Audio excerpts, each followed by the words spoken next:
Nous avons donc terminé la formation sur le logiciel EBP Pay 2017. Nous allons voir donc suite à cette formation, hein, puisque EBP Pay Pro 2017 intègre la DSN, nous allons voir une formation spécifique sur la DSN, sachant que nous avons abordé quand même quelques points sur la formation EBP Pay, mais là nous allons voir en détail toutes les spécificités qu'il va falloir connaître pour que vous puissiez effectivement générer tous les mois votre DSN. Nous allons donc voir le programme de formation suivant, hein, par rapport à cette formation vidéo sur la DSN, notamment toutes les informations importantes à vérifier à la fois dans la rubrique information société mais également dans l'établissement. Donc nous verrons vraiment tous les points obligatoires pour la DSN. Nous verrons ensuite un deuxième tutoriel sur les organismes. Donc effectivement maintenant, suite à la DSN, il y a des informations spécifiques à mettre pour la DSN par rapport à l'URSSAF, tout ce qui est caisse de retraite, les mutuelles, les prévoyances. Donc nous verrons effectivement eh bien, ce qu'il faut faire par rapport à ça au niveau des organismes. La fiche salariée, eh bien, alors là, on ne va pas apprendre à créer une fiche salariée. On va surtout voir eh bien, les informations qu'il ne faut pas zapper, on va dire, lorsque vous allez créer une fiche salariée ou lorsque, effectivement, tous les mois ou en fin d'année, quand vous allez avoir des messages d'erreur, pour pas que vous ayez tout le temps ces messages d'erreur, puisque si vous avez des informations, je dirais, des messages d'erreur par rapport à la fiche salariée, ce sont des messages d'erreur de type administratif, eh bien, il faudra les corriger. Donc ensuite, nous verrons ce qu'il faut faire au niveau des rubriques. Donc là, on verra bien effectivement toutes les natures et les sous-natures.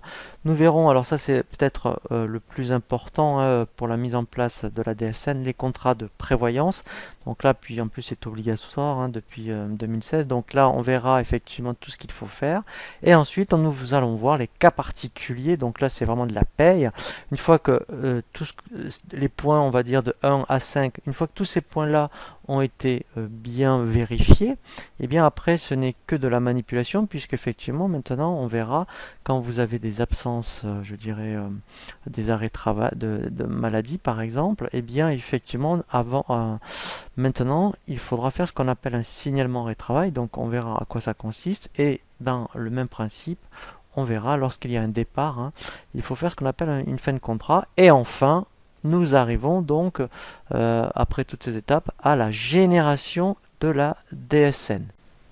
Le premier tutoriel que je vous propose donc dans la formation DSN sur EBPay Pro 2017 sont les informations à vérifier dans les informations société, notamment sur tout ce qui va concerner le déclarant, par rapport donc effectivement lorsque vous allez générer la DSN, eh bien il va bien falloir vérifier que Net Entreprise peut vous identifier. Donc pour cela, on va dans le menu paramètres et ensuite on clique donc sur Open Guide pour avoir ici, vous voyez donc l'option information société.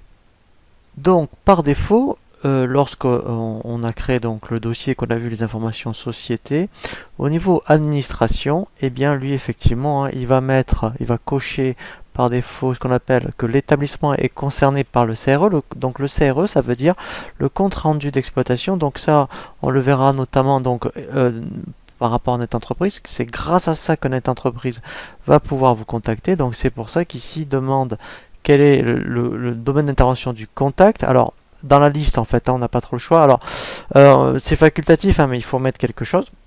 Ensuite, bien sûr, donc là, il faudra bien mettre votre sirène, hein, donc ça paraît évident. Et ensuite, alors on y reviendra tout à l'heure, si ce n'est pas vous qui faites donc la déclaration, mais plutôt votre expert comptable, dans ce cas-là, ici, il faudra cocher utiliser les données de l'expert comptable. Et là, par contre, il faudra bien remplir toutes les informations du cabinet et également ici les coordonnées de votre expert comptable, voire du collaborateur, puisqu'en règle générale, enfin, si c'est une mission que vous avez confiée à votre cabinet, c'est plutôt le collaborateur qui va s'en charger.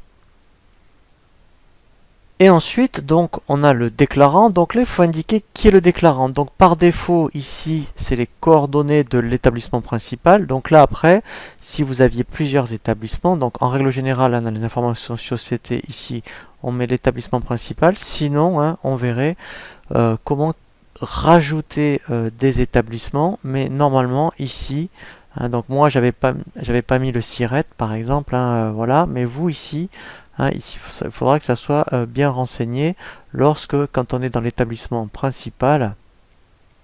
Ici, vous voyez, vous mettez bien toutes les informations, donc notamment après, vous voyez là au niveau de l'adresse et au niveau du contact.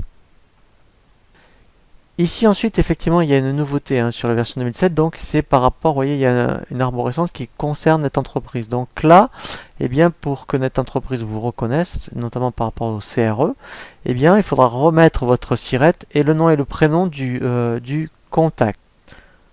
Voilà, donc ça c'est par rapport à la première étape.